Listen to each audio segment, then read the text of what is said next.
नमस्कार। सुबह सवेरे में आपके सामने एक ऐसी खबर लेकर के आए हैं जिसमें बिहार की राजनीति एक बार फिर से हिचकोले खाने लगी है। आप सभी जानते हैं कि नीतीश कुमार ने प्लान बहुत मजबूत बनाया था, लेकिन अचानक से उनके प्लान पर ग्रहण लगता हुआ दिखाई दे रहा है। अंतिम समय में पूरा मामला ही फंसता हुआ दिखाई दे रहा है और नीतीश कुमार का बना बनाया खेल गड़बड़ाने की स्थिति आ गई है। आपको हम बताते हैं, आंकड़े बहुत कुछ कहते हैं और आंकड़ों को लेकर के अक्सर आपने देखा होगा कि थोड़ा सा 19-20 होने के बाद लोकतंत्र में सत्ता जाती है और सत्ता रहती है। बिल्कुल उसी अंदाज में जैसा कि आप सभी जानते हैं कि लगातार बिहार में जो 4 दलों की सरकार शुरू से चल रही थी, उसमें अब 3 दल बच गए हैं और उसके बाद से लगातार ये कहा जा रहा है कि नीतीश कुमार कई तरह की प्लानिंग बना रहे हैं और उस प्लानिंग में नीतीश कुमार पूरी तरह से अपने पुख्ता इंतजाम के साथ आगे बढ़ते हैं। जैसा कि आपने देखा कि राज्यसभा की सदस्यता को लेकर के, उम्मीदवारी को लेकर के जिस तरह से नीतीश कुमार ने प्लान बनाया, उसमें किसी भी तरह का कोई समस्या नहीं हुआ। हालांकि आपको पता है कि उनके इस फैसले से भारतीय जनता पार्टी काफ़ी नाराज़ है। इस फैसले के पहले आपने देखा होगा कि किस तरह से एनडीए के भीतर घमासान मचा हुआ था और जीतन राम मांझी ने अपने हक की बात की थी। बार बार जीतन राम मांझी कह रहे हैं कि एनडीए के भीतर कोई भी कोऑर्डिनेशन कमेटी नहीं है। इस कोऑर्डिनेशन कमेटी और फैसलों को लेकर के जीतन राम मांझी ने हमेशा सवाल खड़े किए हैं। एक दिन पहले भी हमने आपको बताया था कि जीतन राम मांझी ने जमकर नीतीश कुमार की बड़ाई की थी और ये कहा था कि नीतीश कुमार सबसे प्रबल दावेदार हैं प्रधानमंत्री पद के। लेकिन इन सब बातों से इतर जैसे ही विधान परिषद के 4 सीट जो एनडीए को मिले हैं उसकी घोषणा हुई, वैसे ही जीतन राम मांझी ने पूरा गेम ही पलट दिया। नीतीश का लग रहा है कि बना बनाया खेल जीतन राम मांझी किसी न किसी रूप में बिगाड़ देंगे।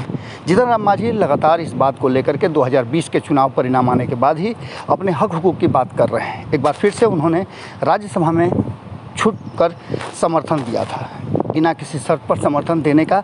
उसमें उन्होंने बताया था कि आगे चल करके हमारे साथ, हम जानते हैं कि नीतीश कुमार और भारतीय जनता पार्टी जो फैसला करेगी वो हमारे हक में होगा। लेकिन जब 4 सीटों के विधान परिषद के उम्मीदवारी को लेकर के जीतन राम मांझी को किनारा कर दिया गया, तो जीतन राम मांझी का कहीं ना कहीं अहम जागा और उन्होंने स्पष्ट तरीके से ये चेतावनी दे दी है एनडीए के घटक दलों को कि वो इससे अपने आप को अलग रख सकते हैं। ऐसी स्थिति में आप समझ लीजिए कि 4 सीटें एनडीए के पास हैं और इन 4 सीटों के लिए हर सीट के लिए कम से कम 31 विधायकों की संख्या चाहिए।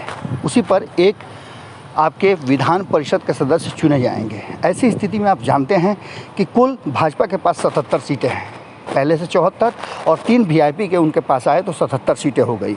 वैसे ही आपको पता है कि 45 सीटें वर्तमान परिस्थिति में जदयू के पास है। आप जानते हैं कि 43 सीटों पर जीतकर 2020 के चुनाव में आई थी जदयू। 2 सदस्यों ने जनता दल यूनाइटेड को कहीं ना कहीं समर्थन दे दिया था और इसके बाद से खेल बदल गया था। इन सारी चीज़ों को लेकर के अब स्थिति ये है कि ये पूरी जो स्थिति है उसमें 122 सीटें ही होती हैं, लेकिन अब ज़रूरत 124 सीटों की है। ऐसी स्थिति में जीतन राम मांझी का समर्थन बहुत ज़रूरी है।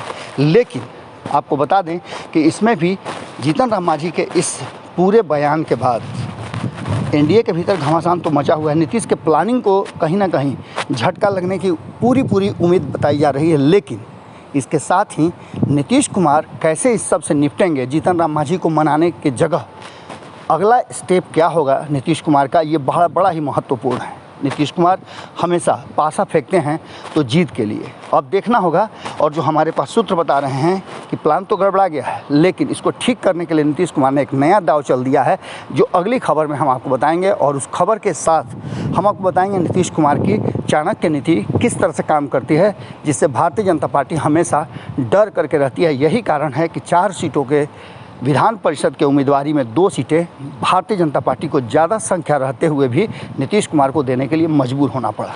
जुड़े रहिए भारत लाइव के साथ। अगली खबर में हम आपको बताते हैं नीतीश की रणनीति के बारे में। अगर ये वीडियो पसंद आई और वह बिहार के राजनीति और बिहारियत से सरोकार रखेनी तो सब्सक्राइब बटन दबा के चैनल के सब्सक्राइब कर ली। ओजे एगो घंटी बा, ओकरा बटन दबा देला से कुल सटीक और मारक खबर रुआ मुफ्त में मिल जाई। अगर रउआ पत्रकारिता के हमनी के नया प्रयोग में सहयोग कर चाहतानी तो ज्वाइन बटन दबा दी। पेटीएम नंबर नोट कर ली 9386816700। धन्यवाद।